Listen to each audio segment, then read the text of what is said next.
MadWorld released in 2009 for the Nintendo Wii. It's a game where you can jam a tire over someone, stick a signpost through their skull, then throw them in a dumpster or pound them repeatedly into spikes.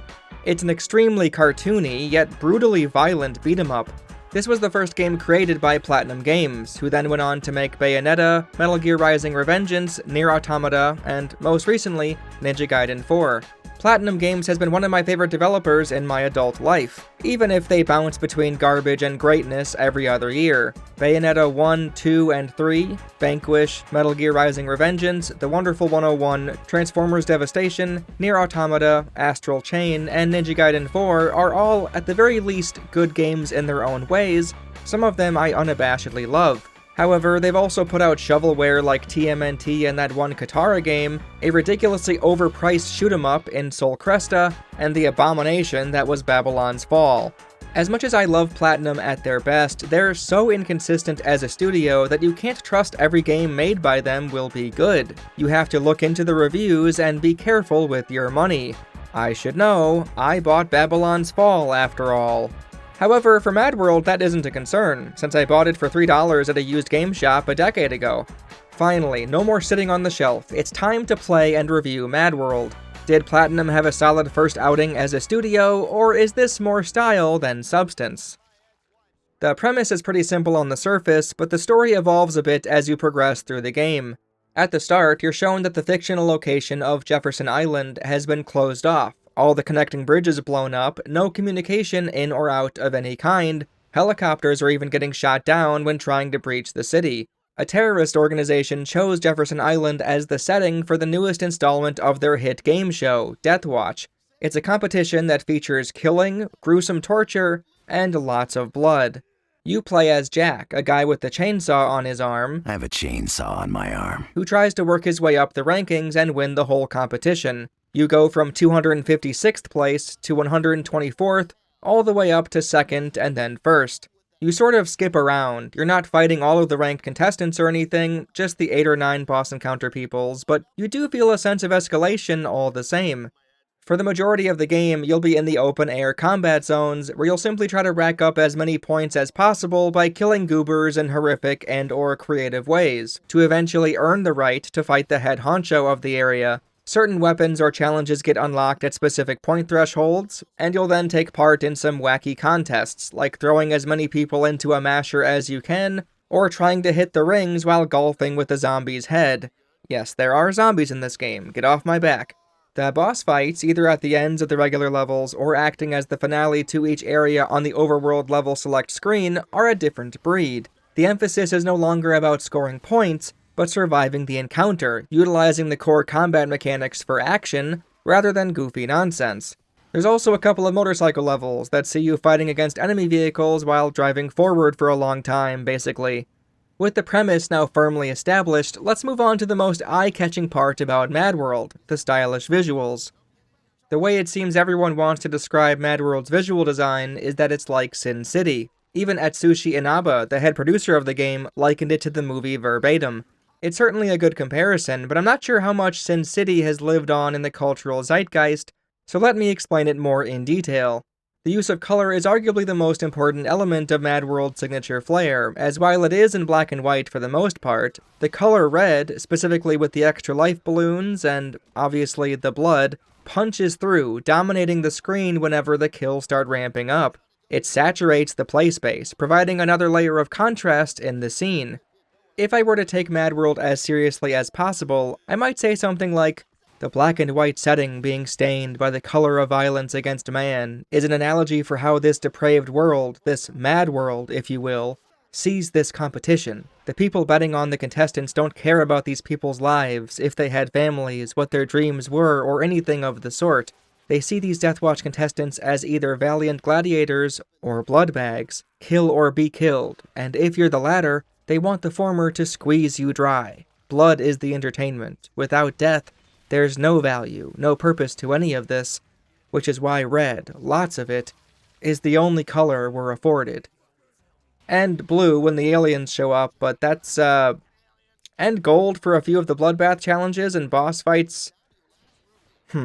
Seriously though, that might have sounded a bit pretentious, but that is how the game comes across at times with the dialogue near the end.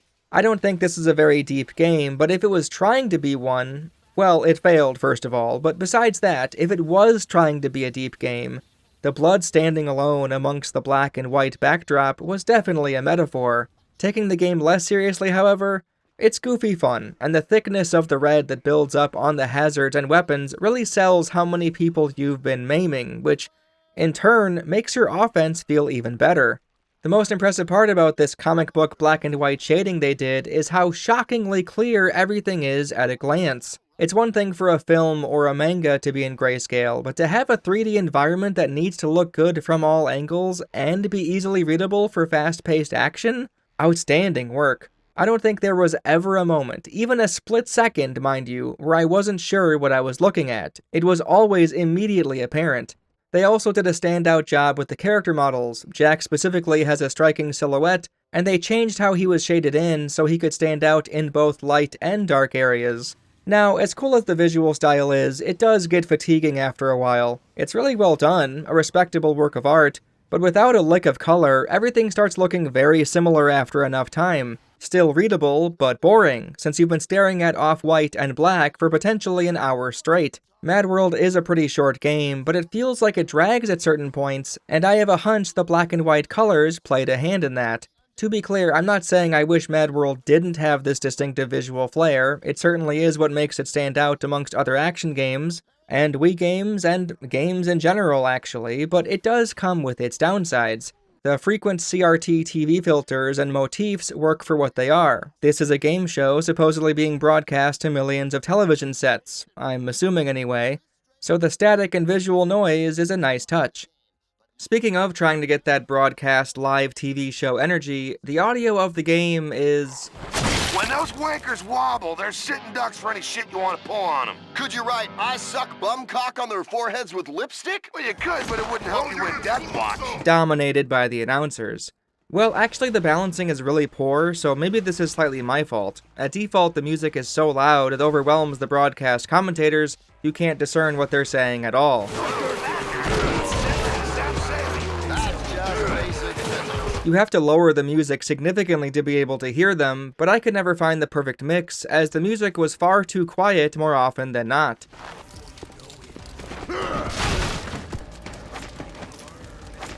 To me, it felt clear that the consistent voiceover was a big part of the game's vision, so I prioritized that above all else, and it was quite the experience. Sounds like my ex-wife screaming when I walked in on her having sex with another guy. She screamed because you scared her? Nope, she screamed because she said I was embarrassing her in front of the company.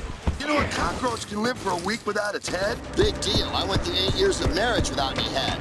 The game was aimed at a Western audience, so there can't be an excuse of the English translation getting out of hand or anything. Platinum wanted the two announcers to be as vulgar and jokey as possible. I can tell you from experience that those happy pills work even better if you grind them up and inject them into the folds of your scrotum. I'll give you $1 if you can tell me one thing that isn't better if you grind it up and inject it into the folds of your scrotum. Ah, you got me! John DiMaggio, the iconic voice of Bender, Marcus Phoenix, and Jake the Dog, among others, is the voice of color commentator Chris Creeley, and the play-by-play guy, Howard Buckshot Holmes, is voiced by Greg Proops, one of the regulars on Whose Line Is It Anyway? Jack looks better now. More proof that there's nothing that a liberal dose of pharmaceuticals won't fix. This message brought to you by drugs. Drugs take them often and indiscriminately.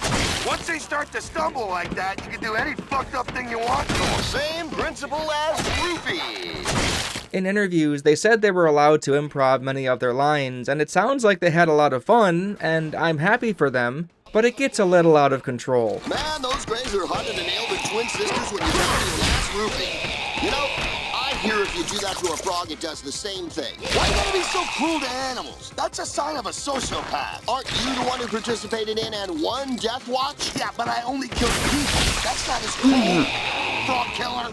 This is like porn for giants. You know, there's a website for giant porn. I've got it bookmarked. I'm a member. The movie. Yeah, as the butt plug. A guy's got to start somewhere. Humor is very subjective, so obviously this will be a hit or miss depending on the person, But for me, it wasn't necessarily the content of the jokes, it was how often the game triggered the announcers to speak. It feels like there's no consideration for breathing room, the game spams the say funny line button without care for what's going on, and it doesn't even take into account how recently the exact same line was just spoken. Man, those grays are harder to nail than twin sisters when you're down to your last roofing. Man, those grays are harder to nail than twin sisters when you're down to your last roofing. Man, those grays are harder to nail than twin sisters when you're down to your last. Man, those grays are harder to nail than twin sisters when you're down to your. Man, those grays are harder to nail than twin sisters when you're down to your. Man, those grays are harder to nail than twin sisters when you're. Man, those grays are harder to nail than twin sisters when you're. Man, those grays are harder to nail than twins. Man, those grays are harder to nail than twin sisters. Practically all of their shtick is absurd shock humor style riffing, but shock humor only works once, whereas the game repeats the same lines over and over and over.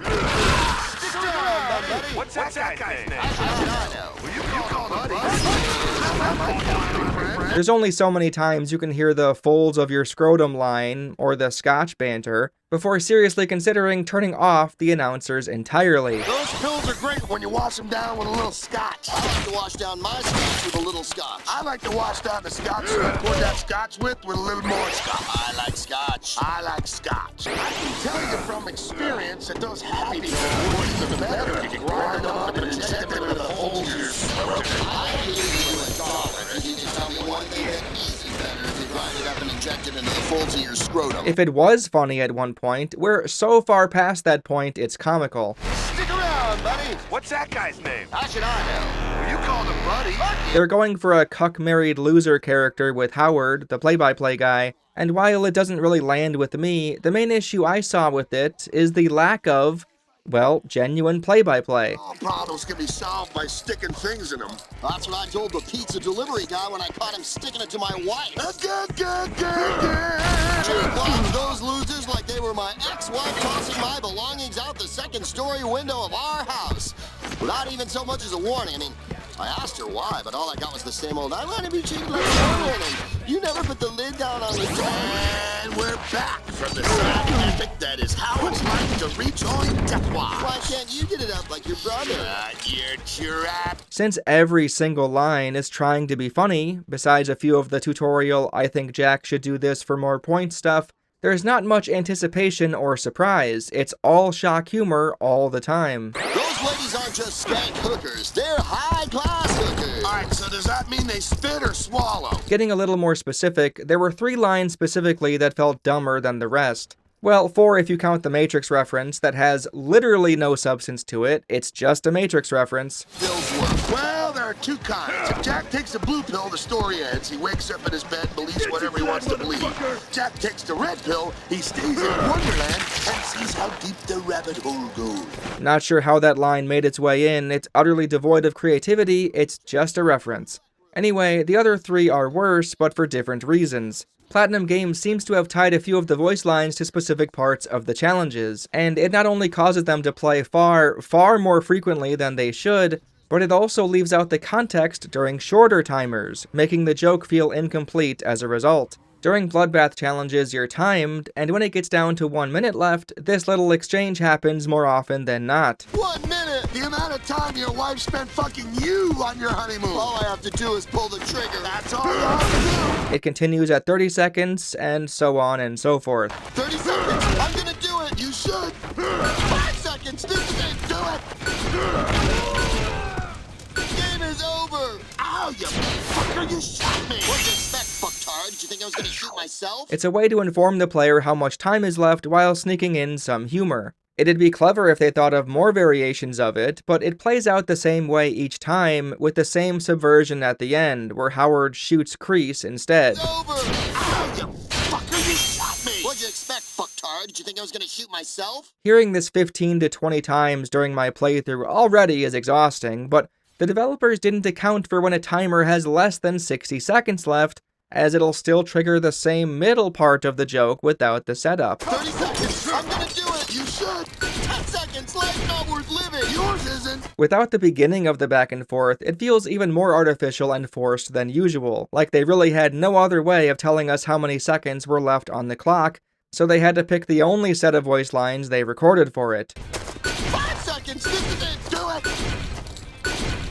Game you fucker, you shot me! What'd you expect, fucktard? Did you think I was gonna shoot myself? The other two voice line annoyances were much smaller, but still irritating. In the Mad Castle levels, you'll be fighting off zombies, and their gimmick is that they don't die unless completely destroyed, like in a trap or in a pit of fire or something. Sure, but that's not that different. It doesn't change up the gameplay much at all, since you'll always want to end your kills with something definitive anyway for the most points.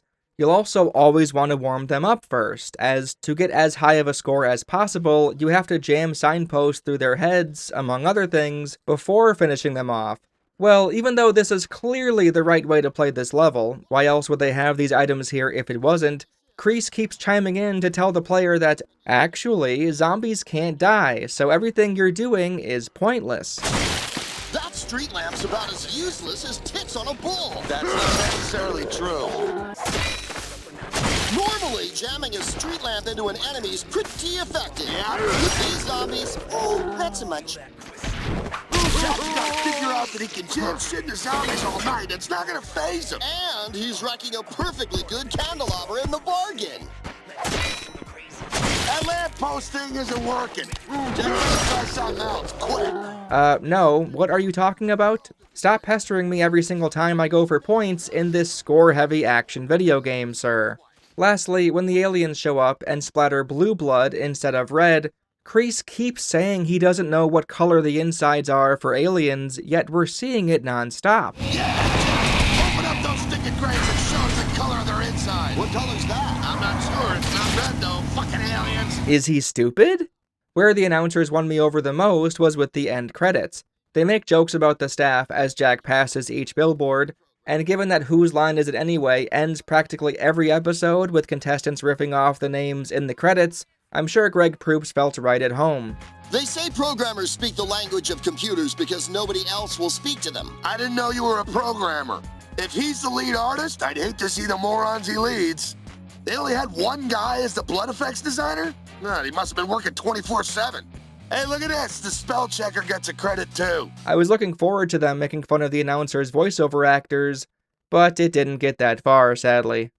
For their first game, Platinum managed to hire quite a few notable people, as in addition to John and Greg, Steve Bloom is here as the voice for the main character John Kamen. No touching corpses. Wow, you're chock full of helpful hints. Not much more you need to say, the gruff Steve Bloom is iconic in the voice acting industry, and compared to the other game I covered on the channel that featured him, Insect Armageddon, he was thankfully given much more to work with. He has long dialogue exchanges with a couple characters, and gets to say quite a few great one-liners. Who the fuck are you? Just a firm believer in public health care. A bounty on a bounty hunter? Clever. I don't help people. I kill them. You're right. Should have probably killed the bitch, but I got work to do. A mad world, huh? I'll fit right in. Some are better than others. Honestly, the writing is hit or miss on the whole. I'll never forget the "one asshole to rule them all" line, since it was so fucking terrible, and it came out of nowhere. I'll get to the story more in depth later, so I'll spare you the details about the surrounding context. Come, Jack. How many countries do you know that are truly at peace? You know who this guy is, Jack? He's the one asshole. Get it? One asshole to rule them all? I didn't realize there was gonna be a pop quiz. In-game, much like with the commentators, many of the Goobers' voice lines tend to repeat over and over, which makes the game feel cheap at times. Motherfucker! Get you for that motherfucker! Stay down, bitch! Stay down, bitch! Get you for that motherfucker! Get you for that motherfucker! Stay down, bitch! Stay down, bitch! Then again, it's endearing in a way. It's sort of grating, but also sort of funny. The same couldn't be said about Jack's random cheerleading squad right before the final boss fight. I won't show who it is on screen, so no spoilers, but just listen to how long this goes on for, piping in the same audio file again and again and again.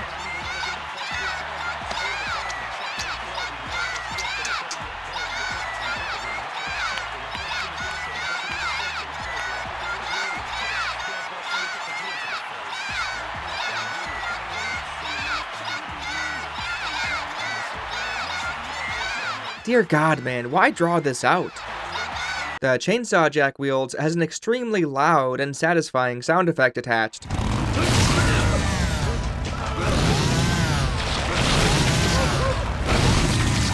Vertical slashes and horizontal slashes both make distinct noises, which is a nice touch. The chainsaw sound effects also play through the Wiimote speaker, and even though it's a very low quality sound, I do love it.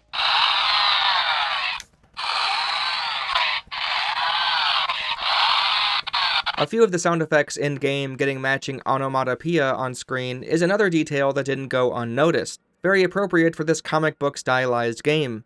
As great as the presentation is, though, it did feel like there was a glaring lack of audio in certain scenes, flying in the face of the stellar work found everywhere else.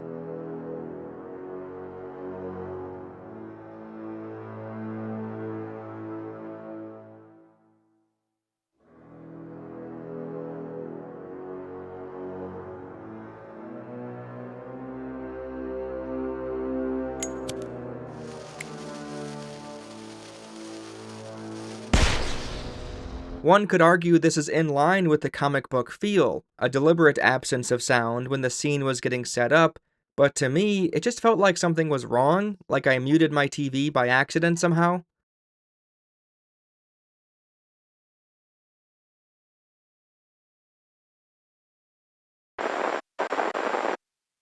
Bad news, Jack. Even some footstep noises would have gone a long way. It's extra sad, since one of the best sound effects in the game was in the dungeon level, just walking around on that floor. For as much as I hated this level, this was the one bright spot of me wandering around, since I could hear his footsteps on that stone floor over and over. The music of the game is almost as striking as the visual style. The composer, Naoto Tanaka, worked with 7 different hip-hop artists to bring the hard-hitting Western soundtrack to life. Not Western as in cowboy hats, Western as in they aimed it at America. In fact, for the Japanese level, he said, quote, "I am Japanese, and for this track I could have gone with the Japanese approach with my understanding of traditional Japanese music. However, I chose to go with a stereotypical Japanese image that matches what people in the West think of Japan, rather than what I believe it really is." End quote. Let's go. Yeah, he that beat, spit that fire, kill that beat, pull that smoke and breathe that heat. DJ gon' put that on repeat. Grind time, I hurt that street. This is work, it ain't no sleep. Well, call me a typical Westerner, since this sounds rad as hell, while giving off a slight Japanese vibe, like it's lurking under the surface, setting the mood for the vocals. Mike through they face for trying to mock me, beat. Until we falling out, breaking along, we out of control, we down the road. Y'all wanna get it up? I was surprised how much I ended up liking the soundtrack. I remember being let down with Lollipop Chainsaw after the school level, since it went with metal mostly. I can't tell if it's simply my preference shining through, or if high-energy rap rock mixes with action combat better. My favorite track was Body That, with the hard-hitting bass blending with the great up-tempo vocals. Inside the system, it's over, you dead, bitch. Breathe easy when you see that boy. On the last day you see that boy, you understand me? Body that, we gon' body that.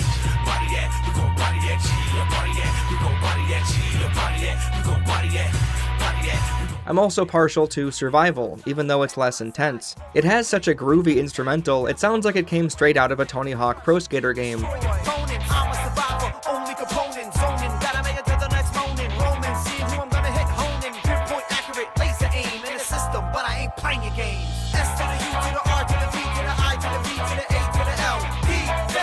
As much as I can enjoy many of these tracks, because I had the music volume so low to let the announcers take the spotlight, I didn't get to hear them as much as I wanted. It's a shame the audio mixing is so clunky, and a double shame the announcers speak 24/7 without taking a breath.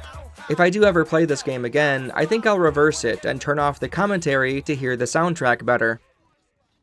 Now that I've spent 20 minutes talking about the presentation, it's finally time for the gameplay discussion. While the style of MadWorld is unique and impressive, does the combat, the substance of the game, reach the same heights? Well, no, not really. It's not bad or anything, but it's extraordinarily simple. As much as I was looking forward to playing another platinumgames action title, MadWorld isn't anywhere close to as deep as a Bayonetta, and still quite a ways away from something like Metal Gear Rising Revengeance, even if the main character is also named Jack, and you can rip out opponents' hearts and crush them in both games, funny enough. I've seen a couple of reviews at release praising MadWorld for its depth, but I'm just not seeing it. The game is centered around its scoring system, but not in the way that other Capcom, Clover Studios, or Platinum action games are. You don't get graded at the end of a level and work to improve if you're trying to master the game for its own sake. No, you have to score high enough to earn the right to finish the level. You can always try to beat your high score after the fact, of course, but compared to its contemporaries, MadWorld does a lot more to force the player to engage with its point system. The play spaces are wide open, there's not much in the way of linear structure, besides arguably the first level. It's essentially a playground for you to walk around in, experiment with, and utilize to kill enemies. You're on a timer, so there is some limiting factor other than not dying, but because enemies keep respawning and the points are all that matters, it doesn't feel like you're engaging with the core mechanics of the game to clear the mission, but rather you're searching for and exploiting the highest point hazards to rack up a score. During the load screens, in the tutorial at the start, and through some announcer voiceover lines, the game tries to beat it into your head that simply killing an enemy isn't the best way to go. You have to punish them as much as possible to maximize the scoring potential. Sure, you might have a chainsaw attached to your arm, but MadWorld, unbelievably, doesn't want you to use it a whole lot, since that's a one-and-done kill, which is a waste. Every goober is a resource, and exchanging them for 10 to 20,000 points is fine, but you could be exchanging them for 60,000 points instead, if you keep them alive long enough, stringing them along while you jam them full of objects before tossing them into some special death device. At first I thought the score would multiply, and I got a little excited, even if it would present the same problems on a long enough timescale. Oh, you can stick a bozo full of holes with all the fixins, then dump him into an insta-kill barrel, then slam that barrel onto a different guy? Surely this is a very efficient string of actions, which will multiply the point value by 2 or 3, right? I'm linking 2 separate kills into each other, that's gotta be worth a lot! No, it's strictly addition. You're simply adding the point value of the next hazard or weapon onto this specific enemy piñata, and the score doesn't finalize until the point mule is officially dead.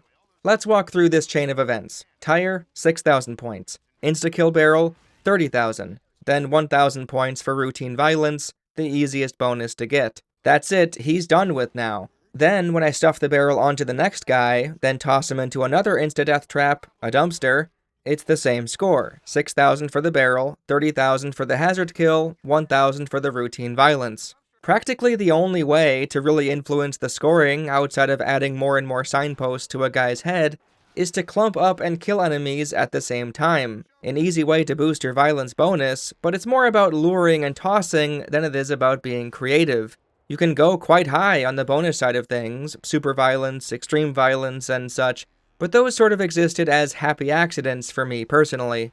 Combining environmental offense, what you're most encouraged to do, what you'll be doing for the majority of the runtime, doesn't feel all that satisfying outside of seeing your score go up a little bit more. You'll either be running around to find new items to snatch while your dummy sits and waits for you, or you'll be dragging them around the level to get to the next torture station. Being able to grab and throw enemies is nothing new for the beat-em-up genre, but in games of old, it felt like a tool in your arsenal for crowd control, and here, it more or less feels like you're parading around a corpse, sticking it with party favors and condiments as you peruse the buffet of death. Now, don't get me wrong, a lot of these actions can be fun for their own sake. Seeing what new crazy death contraptions open up when you hit certain score thresholds and testing them out is a great time, and it should be noted that the impact is very well conveyed for almost every interaction and kill. It looks, sounds, and feels powerful and gruesome, from your humble chainsaw to throwing them out of a window.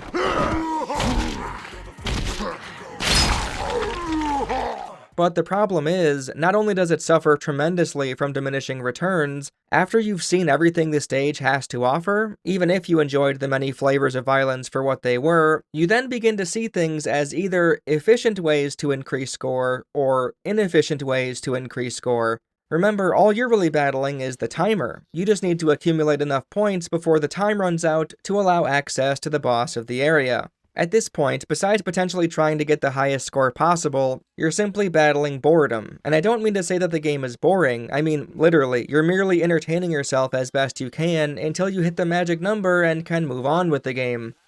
MadWorld tries to make up for the lack of forward momentum with the stage unlocks, and they sometimes manage to emulate the feeling of forward progression during the level, such as with the bloodbath challenges opening up, or another stage hazard to try out, but often it's a weapon or enemy or healing item of some kind, and then you're back to the old grind. Find a signpost equivalent, stab it into some dude's head, drag him over to the insta-kill pit, and finish him off. Repeat ad nauseum. The novelty wears off rather quickly, which is likely why the game keeps trying to fill that void with new environments, new gimmick challenges, and the announcers never shutting up, but it doesn't hide the fact that, at its core, MadWorld is a wait here while I grab stuff simulator. If you've watched my Shadow of Rome video, or played the game yourself, this next part might resonate. MadWorld feels like Shadow of Rome if it was only focused on the salvo system. If the trials and gladiator combat was incredibly easy, but you had to keep stacking up the points for it to finish. Hell, there's even a motorcycle equivalent with the chariot races. That's funny. The salvo system is one of my favorite parts about Shadow of Rome, but it's clear to me that it works as a tertiary goal, not the primary one. The game is still challenging and engaging in its own right. Winning the bouts is the important part, the score is an added fun thing. This is a game where the added fun thing is the only thing. Essentially, anyway, the boss fights are the exception, and honestly, it's simply not enough to sustain MadWorld's already short runtime. Adding salt to the wound is how often you get interrupted mid-bludgeoning. I get they wanted to be sure players knew what was being unlocked, but you'll seemingly be punished for high-scoring gameplay, throwing cutscenes at you constantly, ruining the flow you might have been in. The bloodbath challenges themselves are a decent microcosm of MadWorld as a whole. Great presentation, extremely simple gameplay. The humor of it all initially didn't work for me, but then it became funnier as it went along, each time the Black Baron explains the game, only to then get tossed into the death hazard by a BDSM-looking lady. He's always surprised, always cursing her name. People, I'm breaking it down! Ah, God, bitch! I'm gonna pimp smack your ass when I get... Oh! I do my reaming. Ain't that right, baby? Yeah, come on, get behind daddy, show him a little. Something now! On for the wrong club now. Ooh, but you always did have a sweet stroke. Oh, no! God! However, after a while it stopped being funny and just became noise. It's a decent bit, but like most things in this game, the repetition wears thin, causing it to get stale near the midpoint.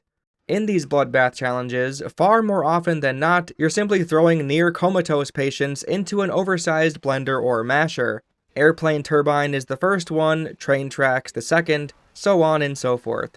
The giant hands version really turned up the brutality, feeling far chunkier than the others, but still, you're just tossing guys into the chaos. The golf challenge was a decent change of pace, but it suffered from being too simple in a different way. All you do is grab a zombie, Jack puts it into position, and you swing when the arc is at the height you want. You can already reposition it left or right, so I have no idea what Platinum thought this challenge gained by having the arc move up and down on its own. There were times where it was literally impossible to get the floating rings, since they were on an opposite cycle of the golf club arc, making it so a player physically can't progress any further in the challenge. There's a handful of bloodbath minigames resembling darts, and these vary based on what you're given. Hitting enemies into a giant dartboard? Sure. I mean, is it really worth having it twice? The end level, the casino has it? Pretty big letdown, but whatever. While the dartboard is fine, having to stuff ninjas with an explosively fizzy drink, trying to position them so they land on one of a few spikes, it's a genuine hassle trying to line up faraway shots, or even close ones sometimes. If you couldn't tell, you can play these bloodbath challenges in split screen. Lots of older games had one-dimensional, practically tacked-on multiplayer modes like this, so I won't criticize it or anything. It wasn't that much fun, seeing which one of us could throw more enemies into the musher, or stick the most ninjas to booby spikes. But if you have the game and have two Wiimotes with nunchucks, yeah, why not? I'm sure some people got a laugh or two out of it. Each regular level is capped off with a boss, and there's a few levels that are only a boss, no score chasing at all. The latter usually serves as a capstone to each section of Jefferson Island, which makes it stand out, offering a decent sense of progression. It's in these boss encounters where the game starts asking you to hone in on the combat mechanics, specifically your chainsaw and dodge maneuver. There's some mini-boss-like enemies inside the score attack levels, such as the Double Chainsaw Bull and the Drill Doofus, which ask the same thing of the player. They aren't pincushions for your methods of torture like the others, they're legitimate threats that should be isolated and taken out if possible. Truthfully, I didn't look that much into MadWorld before playing it, and what I envisioned the game would play like is sort of how it works with these enemies, and the bosses of course, utilizing the Wiimote for action combat. So these moments, while not offering much gain in the score-chasing objective, were a welcome injection of higher stakes gameplay.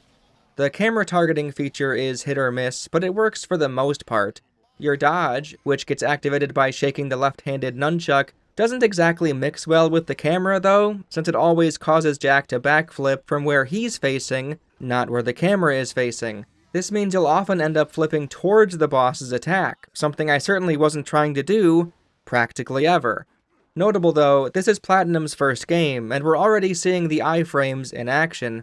Iframes meaning invincibility frames. When you perform a dodge in many character action beat-em-ups, or all of the Souls games at this point, you'll become invulnerable, letting you avoid damage even if the enemy clearly should have hit you. This makes backflipping into the boss a little more forgiving, but it's still unfortunate when you aren't expecting it. All of the bosses are decent enough, and truthfully the hitboxes are really impressive. I can't believe how often I didn't get hit because I was underneath the attack on a downward swing. Genuinely, this is like Sekiro-like.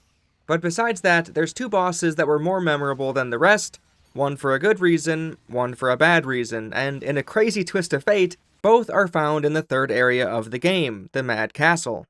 Before I touch on those though, it has to be said right here and now, MadWorld features one of the worst difficulty spikes I've seen in quite some time with the Mad Castle area. I can tell they tried to make Asian Town the bridge between Piss Easy and Fuck You the game, but the ninjas didn't offer that much more of a challenge than the thugs in the first couple of levels. And what's waiting for you in the courtyard of Mad Castle is a completely different breed of punishment. The zombies and hedge-clipper guys are already more aggressive than the ninjas or thugs you've seen so far, but the real kicker is the Grim Reaper that flies in. This mini-boss is easy if you charge at him head-on, swiping him with the chainsaw makes him go away, but be careful, as if you're grabbed by a zombie when he's out and about, you'll be thrust into a QuickTime event, giving him the chance to instantly kill you. Yep, regardless of how much health you have, you'll lose a life in a single hit. Ultra-punishing button prompts certainly aren't a foreign concept in action games. In fact, later in the same year, Platinum did it again with Bayonetta. A particularly nasty one in Chapter 3 got me more times than I care to admit. But the thing is, once you're ready for it, it's fairly simple. You press the button. Remember, MadWorld is a Wii game, so you'll be relying on the motion controls to register correctly, and they often don't. It's no secret that the pointer function of the Wiimote is where it's most accurate and feels the best, which is why rail shooters thrived on the console. The accelerometer, which detects up or down, left or right, feels less precise since you don't get any feedback on your inputs. At least with the IR sensor bar for the aiming function, you can at least see your inputs in action and make adjustments accordingly.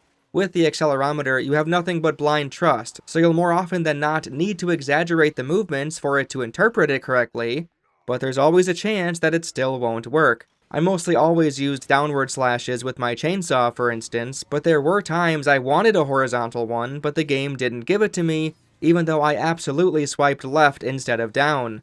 That's low stakes though, so it's excusable when it doesn't work like you expected without much being on the line.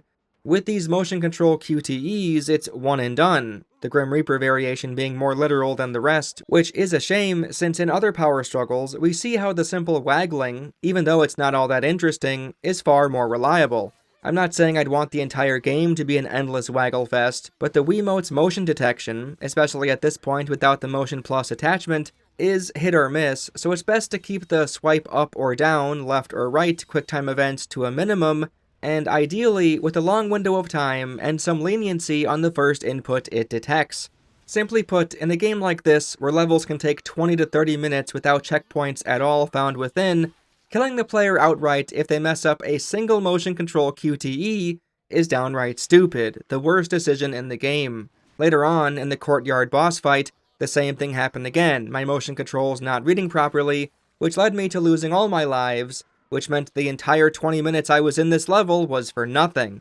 For someone who doesn't give a fuck about how many points I've scored the moment I've unlocked the boss fight, fuck's sake, just spawn me back in at the boss. I'm not proving anything by aimlessly killing zombies for 20 minutes straight. As a quick side note, you can't go back to old levels to farm extra lives. Believe me, I wasted enough time trying to, going through the tutorial stage all over again.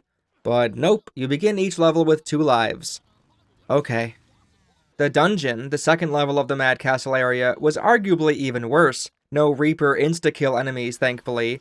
But for some reason, there's breakable walls that you need to break down to access some of the environment, and throwing explosive zombies at it doesn't work somehow. Nope, you have to basically rely on the driller mini-boss coming out to play at the right time.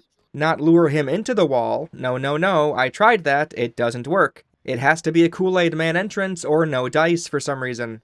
There's only a single extra life on this stage as far as I can tell, there's an abyss all around you which you could fall into, and the dungeon is full of traps that'll hurt you if you walk too close, but don't hurt the enemies if they walk too close. Sweet. That's unfortunately nothing compared to the boss of the level, the reason we started this entire Mad Castle discussion. It's a Frankenstein's monster sort of thing, named Frank, of course, and he's gigantic. The gimmick is he electrocutes the water you're standing in, so you have to run to the stairs and fight him at his own level.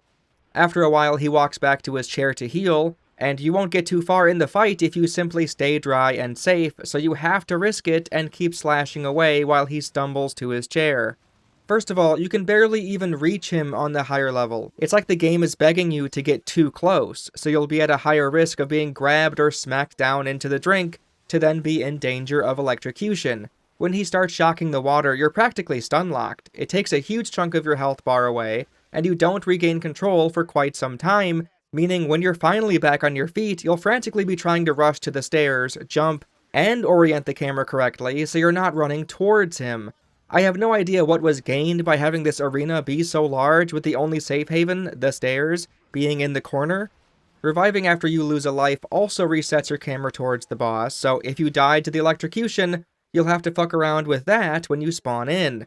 I thankfully did this first try, but I can't imagine how awful it must have felt for players who game overed here.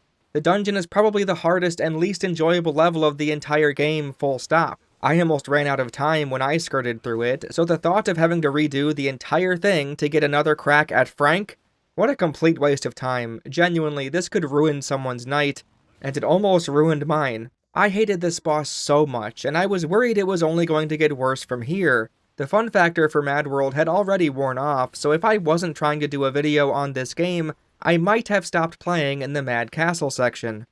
It turns out, this difficulty spike was just that, a spike, and the rest of the game is, while not as easy as the opening levels, never as ruthless as the Mad Castle, and it starts with the final stage of the area, the Succubus boss fight. Elise is much more forgiving than Frank, a whiplash that I appreciated, even if it's strange how easy she was comparatively. She has a swarm of bats surrounding her, which you'll need to cut down to get a good angle, and after a while she'll run away and hide. Bats now and then come out from a certain direction and attack you, and this is meant to be your cue that she's hiding somewhere in that direction. It took me a while to figure out what was going on, but sure enough, she's camouflaged in plain sight. It's quite clever, as while it is true what I said earlier, the game is still clear and readable at a glance even with the black and white visuals. If Platinum didn't nail it as much as they did, the visuals could be confusing, and here we see them leaning into that direction to give us a fun game of hide and seek. I can't tell you how big I smiled when I found her chilling up in the window. When she runs away to hide, her health slowly goes up, giving some urgency to the seek portion of the fight. If you fail at the QuickTime event, the furious waggle to gain access to her breasts, she bites your neck, another way to heal herself. The boss fight ends with a spanking, which didn't get a laugh out of me, but most of the vulgarity of MadWorld is noise to my 32-year-old ears, so I barely reacted at all, honestly. I know I said all of the bosses were decent and sort of moved on, but I should mention some of the positive and negative quirks about a few of the others. The Masters, a 2-on-1 encounter, looked like it would be a nightmare, but it was a fairly smooth ride. This was the closest the game felt to what Platinum Games would eventually turn into: dodge at the right times, punish with the appropriate attacks depending on their blocking stance. The best part is the finish. Their gimmick is their magnetic powers, so using one of them against the other, thrashing him all around thanks to his own partner's magneto abilities, was really funny.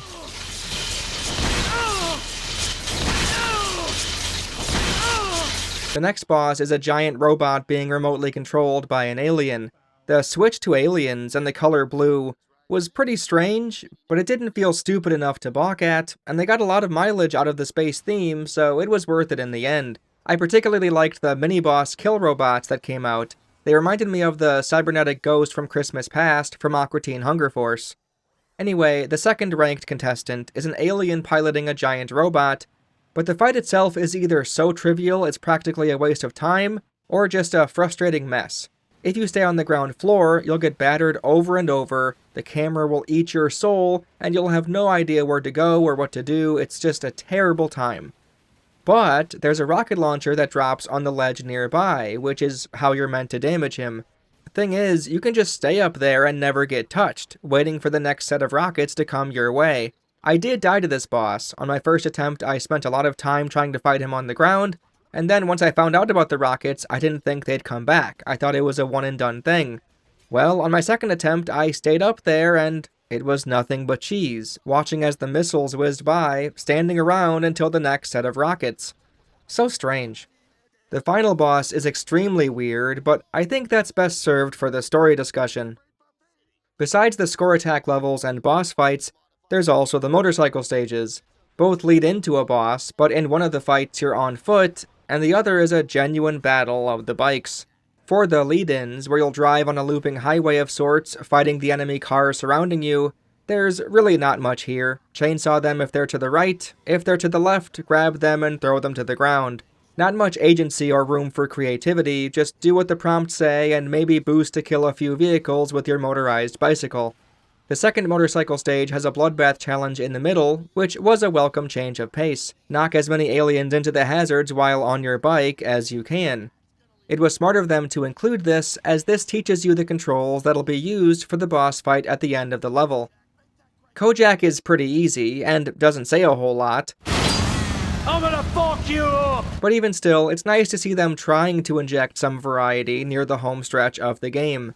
I'm not sure how successful it was, since I was pretty ready for the game to end, but still, I appreciate the effort. That said, the announcers sort of ruined this finish, as they just kept going on and on, while a seemingly cool kill was happening. That was a lame joke. Never said it was a joke. That was a lame comment. Never said, oh, shut up.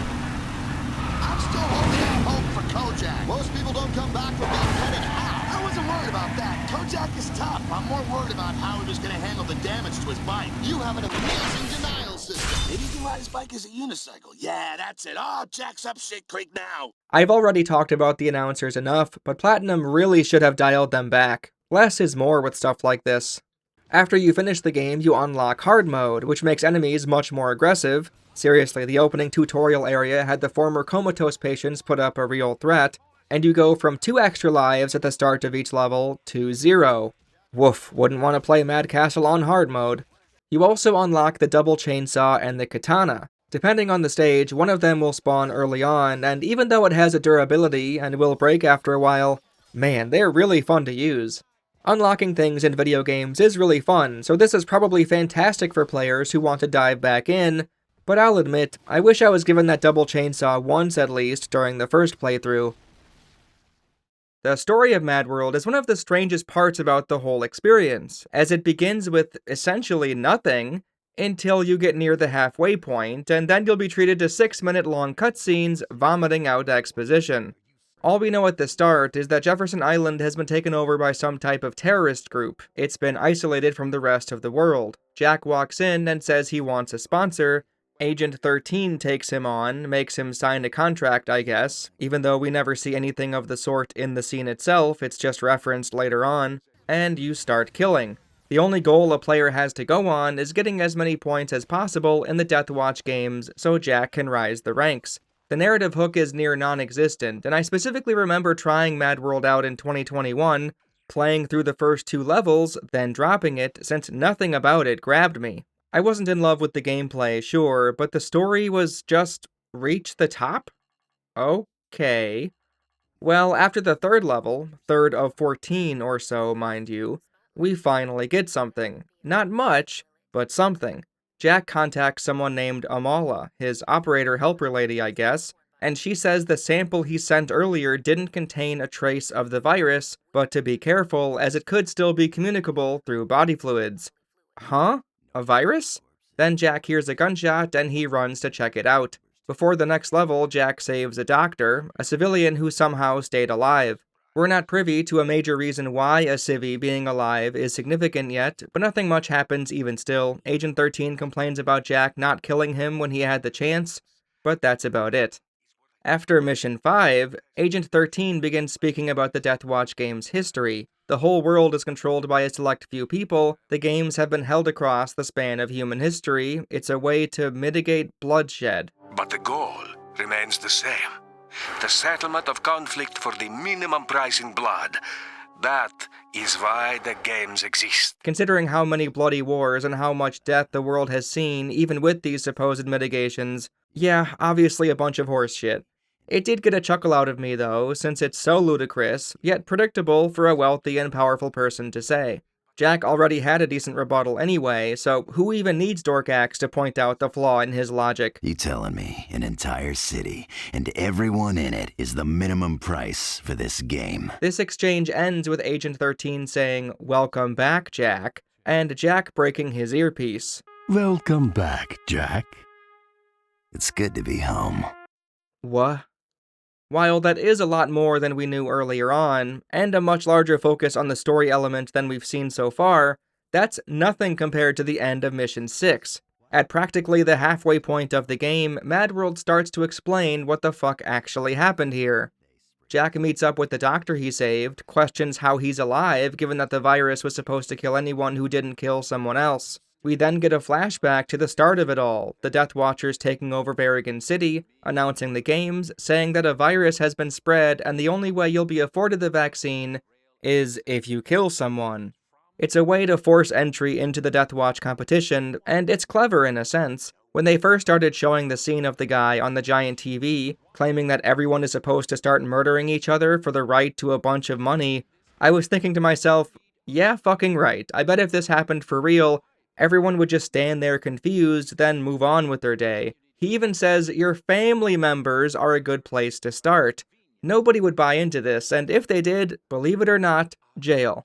Well, there's a deadly virus in play now, and someone dies of it, seemingly, right away as demonstration. The timing is quite convenient and weird, but still, sure, I see how this spun out of control. I mean, it doesn't explain the thousands of identical thugs, ninjas, and zombies I've been murdering, but come on now. Come on, we don't gotta bring that up. Now, as interesting as all of this is, why did we have to wait until the halfway point of the game to hear it? If the idea is to slowly build interest at the mystery of the games, that was completely and utterly lost in translation, in part thanks to the over-the-top goofiness of the gameplay, and the non-stop auditory assault by the announcers.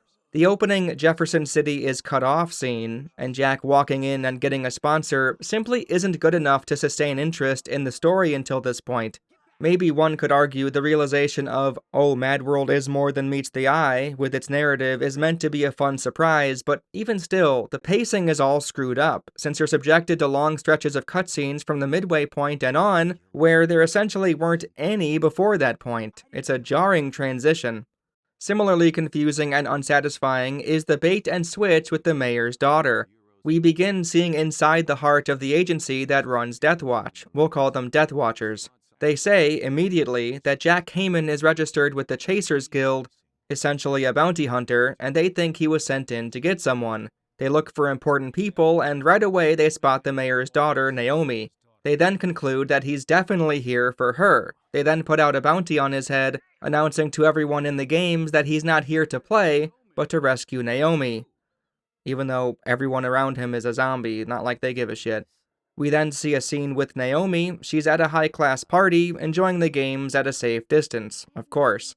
She seems oblivious to this rescue operation. It's news to her as much as it is anyone else. She says it might be one of her dad's idiot schemes. No idea. When Jack gets there, he says her father sent him, but then realizes she was never in any danger, berates the party guests, announces he'll have her father arrested, then slaps her across the room. He admits he should have killed her, but he has work to do. This mayor thing is never brought up again, and Jack's motivations obviously stem from much larger issues, so this entire mini-arc more feels like a complete waste of time than anything else, something to string us along for an area before moving on to more important matters. Truth be told, I don't even understand why Jack goes along with this. It's revealed later that his mission is something totally different, so why even engage with the mayor's daughter thing? And why say to have the mayor arrested? Not sure, but after this, the focus shifts entirely from Jack to the Death Watchers. I'm not kidding when I say this, there's 4 straight story cutscenes without Jack, all showing the Death Watchers trying to figure out what Jack is doing, how he's ruining the games by being too good, discussing the best ways to get rid of him, and so on. It's not terrible, but it's quite the tonal shift. Noah, the head Death Watcher, calls up Sponsor 13 to ask why he's still supporting Jack under the table. Lord Gesser is his name, and even though the contract was voided, I guess that's when Jack crushed the earpiece earlier in the game, that even though he flew the coop, Jack lays golden eggs, so, that's why he's supporting him. They sort of dance around specifics, so much so that I'm being as expedient as I can with it all, choosing not to dive into the gambling and sponsors part of it, since it's just not worth the hassle. At the end of this call, Lord Gesser says to check Jack's DNA. After we finish the 4th area of the game, the 12th level, earning 2nd place in the rankings, Noah figures out who Jack actually is. He's the reigning champion. The last Deathwatch games were in 2001, and since then, the contestant, we don't know his original name, changed his name, changed his face, his fingerprints, even his eye color. Noah freaks out, thinking he's a spy from the Ministry and other such trivial details, demanding that they kill him and be done with it. Just then, a familiar face walks in. It's the doctor we saw earlier? Leonardo, or Leo, was working for the Death Watchers the whole time. Whoa! Leo says that they have to play by the rules, that they have a lot of money to make up, and that he'd rather fight Jack himself than piss off Lord Gesser. Basically, Jack is Schrodinger's income. He's either the reason they're losing money, or the reason they'll be gaining money. I don't get it, and I don't care. We finally arrive in Casino Land, the final full level, and beforehand, Amala says Jack's cover has been blown, and verbatim explains that Jack's mission was to take down the Death Watchers. Again, what was the point of the mayor's daughter thing? Even worse, at the end of that scene, when Jack said he had work to do, Amala said, "Wait, what work?" But I got work to do. What? No, I didn't mean... Wait, what work? Like, what are we doing here, guys? It feels like the story of this game is being made up on the fly, every new cutscene completely unconnected to what came before and what comes after. Speaking of that, Jack, at the end of the scene before the Casino Land, says he's won 3 of these Deathwatch games. Got 3 of these games under my belt. Why not make it 4? Just don't get cocky. Who wants a piece of the champ? Sure, why not? It wasn't enough that he was a former winner, something so insane it blew away the Death Watchers. Nope, 3 times actually. Whatever, man. Anyway, a little earlier in this scene, Amala mentions Jack's mission to take down the Death Watchers, and Jack agrees that the real problem are the investors supplying the funds for these games. Amala says, how will Jack get to those guys? And Jack brushes it off, basically winking at the audience when he says, "Let's not get too far ahead of ourselves." But let's not get ahead of ourselves. What's that old saying about a bird in the hand? Amala says, "But the root of evil," and Jack cuts her off, saying some hacky shit about how everyone is evil. I got a news flash for you, sweetheart. We're all evil. All of us. What a lame cop-out. I can't tell if this is a pretentious line, an attempt at being randomly meaningful and deep in this ridiculously over-the-top comedy game, or if it's simply Platinum throwing their hands up, realizing there's no way they can actually finish this story in a satisfying way. While I was looking forward for the game to end, I also anticipated a juggernaut of a final boss, something that really made me struggle, but would come to appreciate after the fact, sort of like Shadow of Rome's final boss. At the very least, I expected to fight one of the Death Watcher people we've been spending so much time with, but no. The #1 ranked contestant is the Black Baron? He's the goofball who is getting maimed in every Bloodbath challenge introduction. Get it? It's a subversion. He's not a wimp, he's the champ. This is perfectly fine for a penultimate boss fight, and the reveal did make me chuckle, but this is it. This is the final boss. We had to sit through so much bullshit with Noah and Leo, and they both die in the next cutscene. Noah has Jack surrounded, Leonardo gets in character again for some reason, and helps Jack by shooting Noah's brains out. Jack kills the guards, and then Jack kills Leo. They drag it out as if it's some crazy revelation. Oh, Leo and his dad wanted to make a name for their vaccine, so they had to spread the virus to get people's attention. Whatever. Lord Gesser mentioned earlier to Jack that this Death Watch Games is a farce, a pointless waste of time, no real meaning behind it, and this is the reason why. It was all a setup to get the word out about a new virus so a pharmaceutical company could sell the vaccines as they were trying to recoup losses or something. Why was Leo involved earlier? Oh, he's a Nepo baby. He can have anything and everything he wants, but was bored and wanted the rush. Or something. God, this sucks. What a terrible finale. Jack's motivations seem to flip back and forth from scene to scene. I still don't quite understand it. Does he just want to win? He loves the killing and can't stay away? Does he want to put a stop to the Death Watch Games? I don't even think he knows at this point. To parade Lord Gesser, Agent 13, around for the entire game and do nothing with him in the end is completely underwhelming. This story has themes about fighting the powers at be, going against those who hold all the cards, and yet it ends with Jack seemingly satisfied by killing a Nepo baby, a single rich dumbass. He pretends to fight against the system, that he's here for a greater purpose, looking like he's on a rampage that'll only end when everyone at the top is dead, decides to kill the Black Baron when he didn't need to so he could win the Death Watch Games for fun, I guess, then kills a defenseless loser, and that's it.